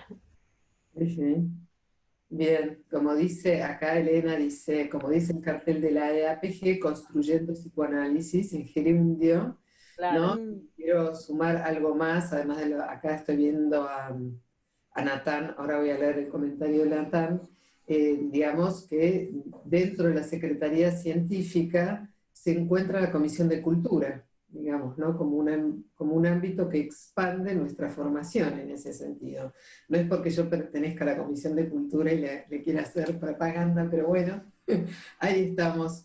Tenemos varias preguntas y 14 minutos, ¿no? Ahora voy a leer un par de preguntas más. Acá Nathan dice, me quedo con eso tan desde Winnicott que creer crea, ¿no? Y dice que fueron muy creativos. Voy a leer 3 preguntas, después veo que acá Nora ha escrito un comentario, ¿no? Que es, digamos, si bien es una para cada uno, las podemos compartir de todas maneras. Una que es más bien un comentario de Graciela Jaimsky que dice, bueno, el agregado que hace Laplanche, ¿no? Respecto de la teoría de la seducción generalizada, ¿no? Como otro aporte ligado a las complejas vicisitudes de la seducción, ¿no? Y rescato por otro lado del comentario, ¿no? de Paula esta idea de lo que antes se llamaba seducción, hoy llamaríamos violación o abuso, ¿no es cierto? En este momento, ¿no? Por un lado. Por otro lado, Perla retoma este aspecto del comentario de la importancia de los rituales de duelo, ¿no? Con los cuales en este momento no contamos, y pregunta si la escritura en esta autora podría pensársela como una estabilizadora de la melancolía, ¿no? Y hay una pregunta más que dice, ¿cómo intervenir con la envidia para relativizarla? Por ahora las dejo, chicas, con estas tres cuestiones, lo que quieran comentar, ninguna es muy sencilla. No sé si después a lo mejor desmuteamos a Graciela Jainsky un minuto. Hay un comentario también de Nora respecto de lo que planteó recién Paula, ¿no? Cada línea teórica tiene su orientación epistemológica determinada y tal vez más que integrar las teorías podríamos pensar en sus diferencias. Me parece interesante, lo que nos permite una mayor riqueza en cuanto a nuestra lectura de la clínica. En los impases de cada teoría aparecen los aportes que enriquecen. Digo, me parece interesante punto articulador con el comentario de Paula, ¿sí? Pero bueno, por ahí no sé si Paula, María Eugenia, Andrea quieren comentar algo. Yo lo de la envidia tendría que pensarlo. No, habla vos porque la verdad que es complicado esto de cómo neutralizar la envidia, tendría que pensarlo. Así que... Para relativizarla, No, neutralizarla ya estaríamos... Después yo te doy una ayudita, si querés. No con la envidia, sino con la pregunta. Bueno, quizás dale, claro. El concepto de envidia y gratitud, ¿no? Digo, quizás la gratitud vaya en esa línea de relativizar la envidia, pero bueno, eso, dejo a los especialistas.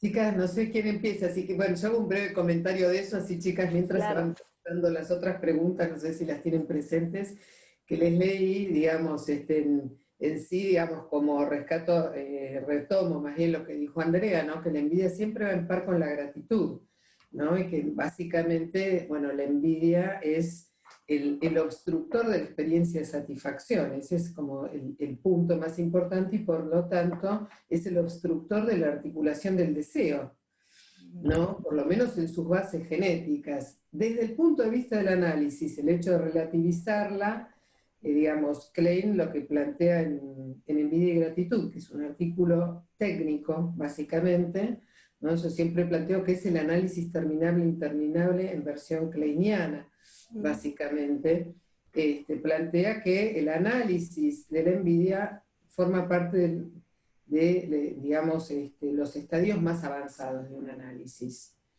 ¿no? Y resistiéndome a la tentación de cazar el pizarrón, vamos a pasar a los comentarios respecto de, si ustedes quieren, la teoría de la seducción generalizada, si quiere hacer un muy brevísimo Graciela Jainsky, y después nos cuentan lo que piensan de los rituales de duelo, de la escritura de esta autora como estabilizadora de una melancolía.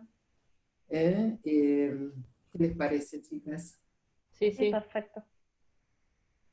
Gra, ¿estás por ahí? ¿O se nos fue? ¿Verdad que no la veo? Graciela. ¿Ahí me escuchan? Sí, perfecto. Ay, qué bien. Bueno, no, en principio felicitar un trabajo hermoso de las tres, un nivel de reflexión que a pesar del Zoom se siente el clima de la escuela y siempre lo agradezco. Sobre la teoría de la seducción, nada, me tocaron el temita que incluso la escuela me invitó a seguir trabajando la importancia de los conceptos propiamente psicoanalíticos, ¿no? Para aportar en el intercambio con las otras disciplinas. Es decir, me parece decir, esta seducción, abuso, Piera lo trabaja como violencia primaria, secundaria, ¿no? Yo lo tomé desde el lado de Laplanche, por eso hice el comentario, ¿no? Me parece que es un concepto muy, muy importante a la teoría psicoanalítica, que de hecho divide aguas con, por ejemplo, la teoría del apego, ¿no? Entonces, nada, decir, era simplemente para tampoco meterme o explayarme en eso, era invitar a que se profundice eso, para también deslindar el tema de lo femenino masculino, el abuso o lo violento, sino la seducción como que es lo que justamente invita a la humanización, ¿no? A la cultura. Pero aprovecho el micrófono para tomar, que me hicieron acordar en el texto de Andrea, una ponencia en la escuela, en presencial, que hablaban de un caso de una penitenciaría y digamos, y que la gente que está en la cárcel se respeta mucho como regla el tema del dormir por el valor de los sueños como espacio de libertad. Entonces me pareció muy interesante lo que trajo, ahí no me acuerdo cuál de las tres, si era Eugenia, Andrea o Paula, sobre el valor del sueño en relación a la libertad y ese respeto, ¿no? A que Primo Levi también estaba soñando en cautiverio, ¿no? Sí. Así que me pareció de mucha riqueza. Bueno, y Bueno, muchas gracias a todos. Vos, Graciela, preguntabas cuál era el libro. El libro en el que aparece ese sueño es Si este es su nombre. Ujú. Ujú. Bien. Algo de esto de Primo Levi y otros autores de esa época se va a presentar ¿no? en el ciclo de psicoanalistas dialogando con las letras. Perdón, no puedo con la Secretaría de Cultura, la tentación, no en este próximo martes 13 de octubre, sino en el ciclo de noviembre se va a trabajar sobre los autores del Holocausto. Qué interesante. Así que ya recibirán invitación en su momento. Bien, tenemos 6 minutos, chicas. ¿Hay algo más que quieran comentar? Andrea, por ahí esto de la escritura como estabilización de la melancolía. Sí, tengo dudas en relación a la idea con la que Perla utiliza el término estabilización. No sé bien para qué lado entenderlo, pero contesto para el lado en que yo lo entendí. Creo que va un poquito de la mano de lo que preguntaban también al principio, si era como elaborador, en ese sentido lo entiendo. Si la escritura le permitió no melancolizarse. Ahí veo que asiente, gracias Perla. Me parece que sí, que en el caso de ella sí, definitivamente, era lo que sabía hacer. Y era también, casualmente, lo que la unía a su marido, porque ellos trabajaban juntos, literalmente. Pero me parece también que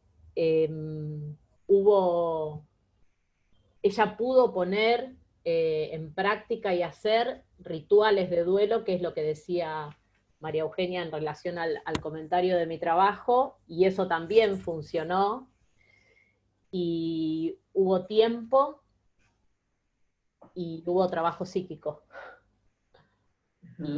Y todo eso me parece que le permitió no melancolizarse. Perla, ¿vos querías decir alguna cosa? Si te querés desmutear un minuto.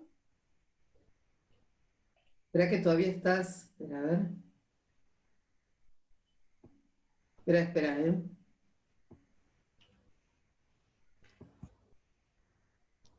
Estás todavía muda.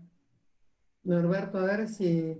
Espera, Perla, que estás muda todavía. A ver. Yo le estoy... Ahí está. Perfecto. Bueno, más allá de felicitarlas, que es lo que estaba escribiendo, por la creatividad, la profundidad y la riqueza de las presentaciones, ¿no? Y la evidencia del trabajo puesto, del trabajo que se hace en conjunto. Preguntaba justamente por la posibilidad de estabilización, porque con lo que vos contestás, Andrea, me parece que lo que ella pudo hacer fue un trabajo sublimatorio.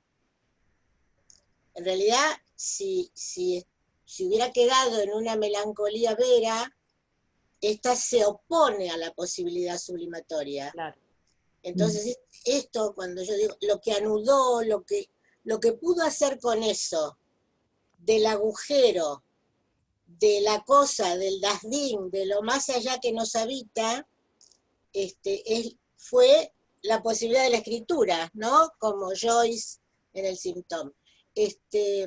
Y la otra cosa muy importante que vos decís es que pudo hacer duelo.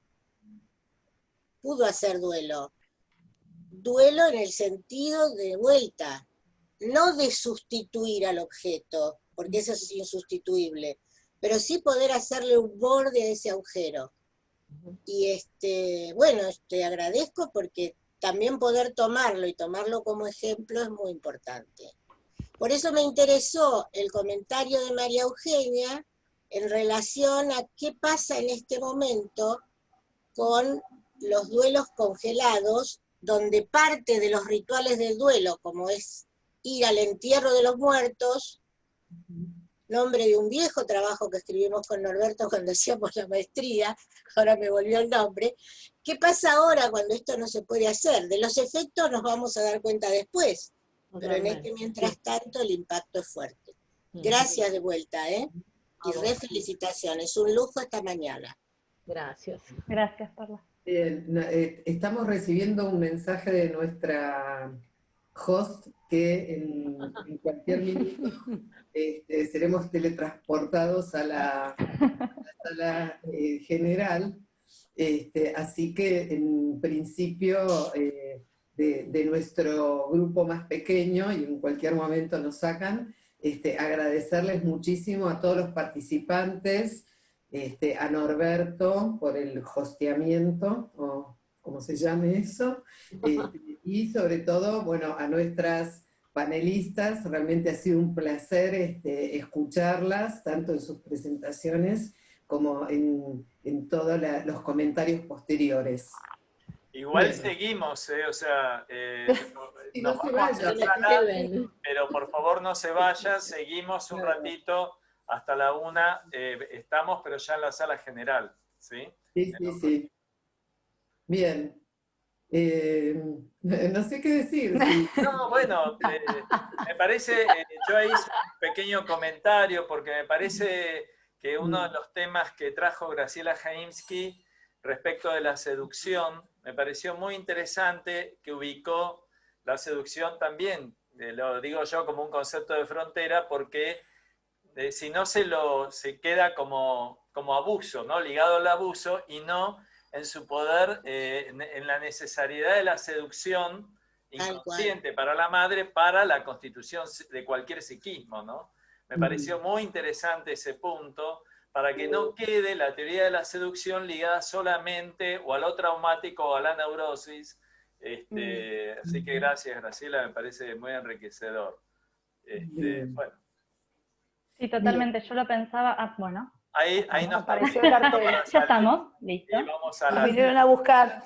Gracias. Nos vemos en la sala. Inés. Hola, bienvenidos. Buenas. La verdad...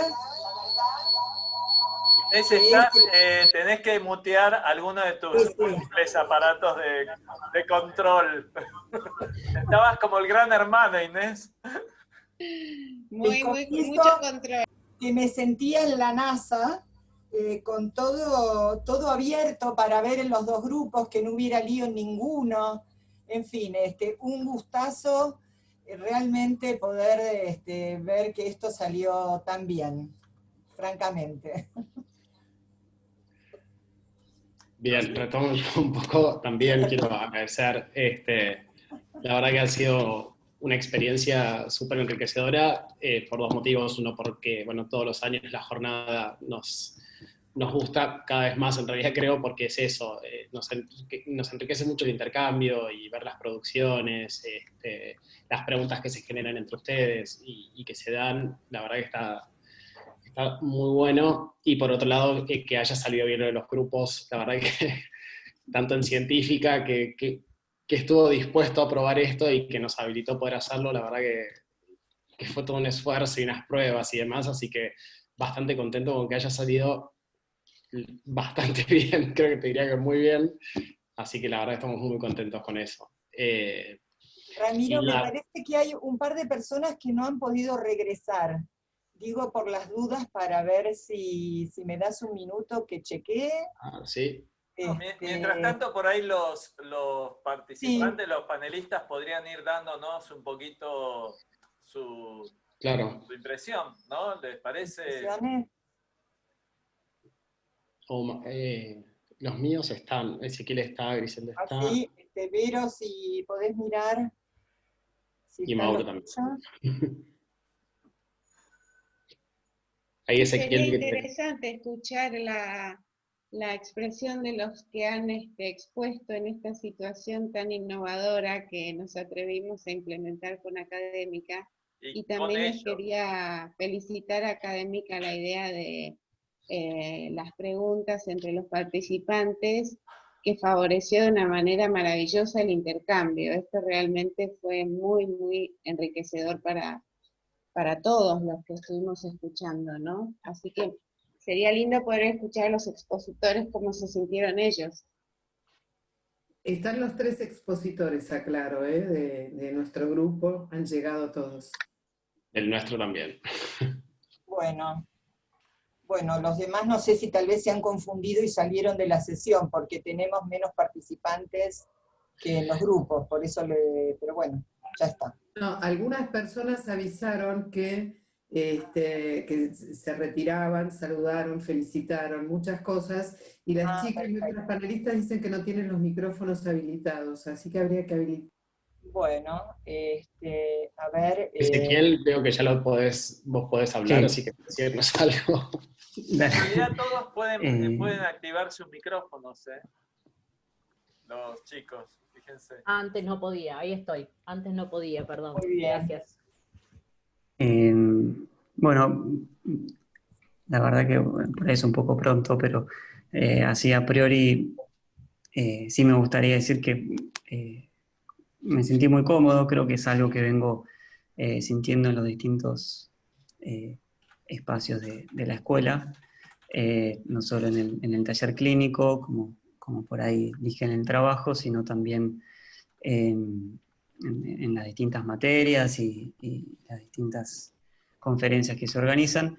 Bueno, que para mí eso era importante, era la primera vez que por ahí me exponía a una situación así, así que nada, gracias a todos por esa contención y las preguntas.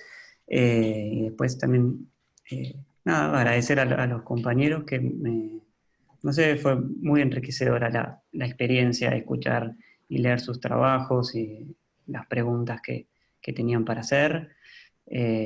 Así que bueno, nada, un gusto haber podido participar de esto.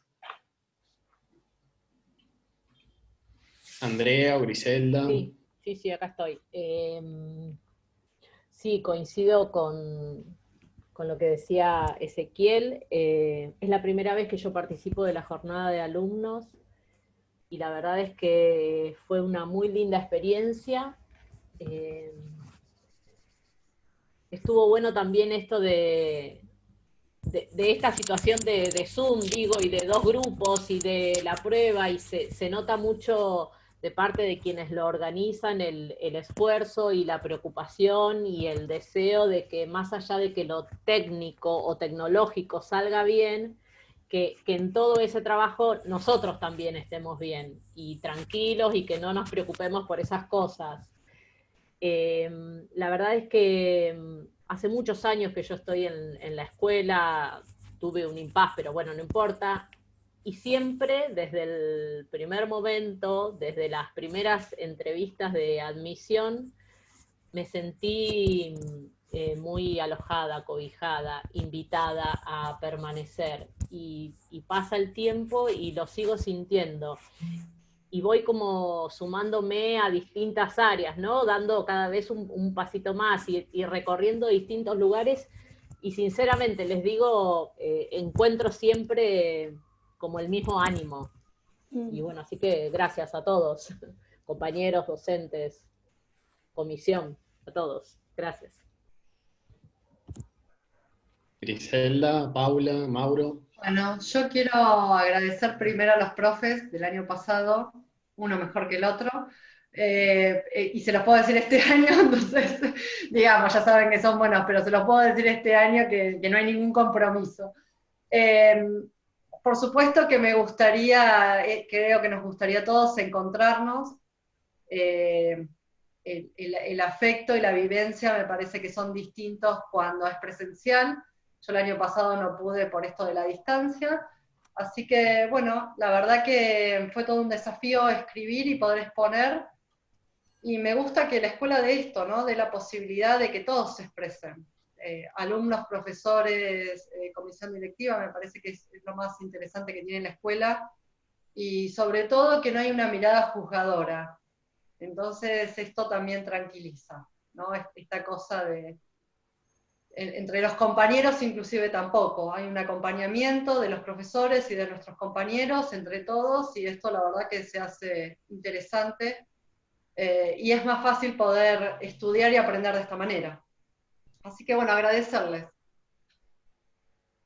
Gracias. Paula, o Mauro, o María Eugenia. Yo coincido, tomo todo lo que dicen los compañeros y las compañeras, es realmente, es un ambiente muy, muy, muy bueno que hay en la escuela, es llamativo, a mí me llama la atención, yo también estoy hace ya 1000 años, voy re lento, pero lo disfruto, estoy muy, muy conectada con disfrutar, y la verdad que estoy disfrutando mucho de toda esta maestría, esta especialización, lo estoy disfrutando porque me encuentro siempre realmente con gente muy estudiosa, muy comprometida, como muy buena gente, como algo de esto de no juzgar, de preocuparse mucho por el otro, y me llama mucho la atención, o sea, realmente me genera como admiración que haya instituciones así, con este nivel de empatía, de buena energía, de preocupación por el otro. Y este espacio es así, lo estoy disfrutando. Y fue muy divertido el Zoom, la prueba de Zoom fue muy divertida el sábado. Fue el mejor programa que tuve el sábado, 6:30. Realmente a carcajada, me tentaba porque era realmente... eso fue muy divertido, y yo valoro mucho también esas cosas, pasarla bien, o sea, aprender, pero también como poder estar cómodo y pasarla bien. Así que gracias, así. Bueno. Bien, María Eugenia.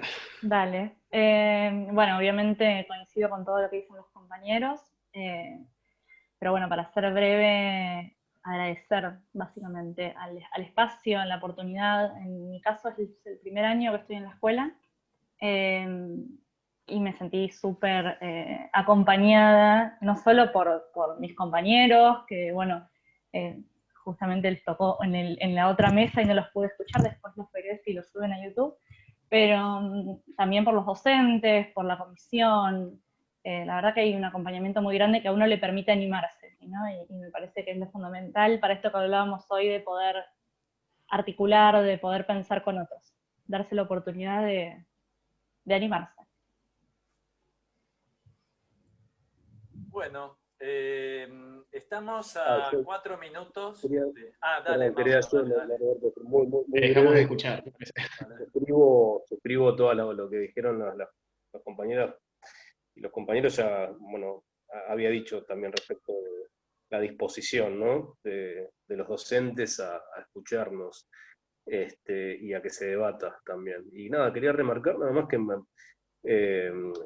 la actividad y el deseo, digamos, que algo que respecto a que esta actividad salga, la preocupación de cómo fuera a salir y de que estemos acá, también tiene que ver con el deseo, con lo que hablamos, que algo del deseo nos enlaza, me parece, para que todo esto, bueno, funcione, ¿no?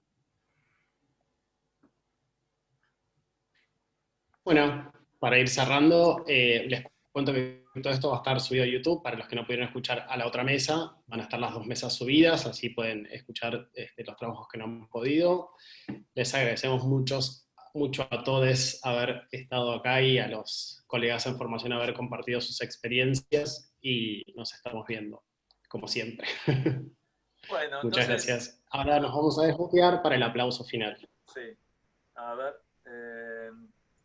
todos pueden activar sus micrófonos para un aplauso para esta mesa, y nos vamos a ir despidiendo, invitándolos para la mesa del miércoles que viene, que pertenece al ciclo científico Interrogantes Clínicos, Lecturas Diagnósticas.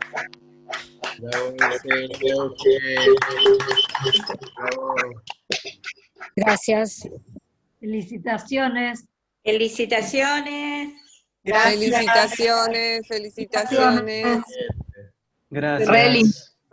Genial. Felicitaciones a los expositores y a los organizadores. Muchas gracias. Felicitaciones a todos, gracias, muchas gracias. Y muy Excelente la actividad. Felicitaciones a todos. Gracias, los esperamos el miércoles que viene, ¿sí?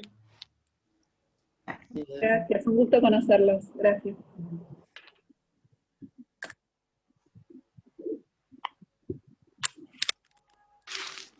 Todavía están los expositores, re lindo todo, che, pero bueno, se puede estar en la mitad, ¿no? En sala de espera. Gracias, Euge. Ya tenés sala de espera. Norbert, ¿dejás de compartir? Karina Jiménez, no sé quién es que está en sala de espera. No, déjala ahí. ¿Cómo? Ay, me parece que dejo de compartir, ya es la una. compartir la pantalla. Bueno. Sí. Bueno. Ahí está. Chao, chicos, nos vemos en un rato con los de Científica. Hola, Vero. Bueno. Sí, ahí ya se van yendo. Lo que voy a hacer es dejar de grabar, ¿sí? Porque ahora, Sí. ¿para qué detengo la grabación?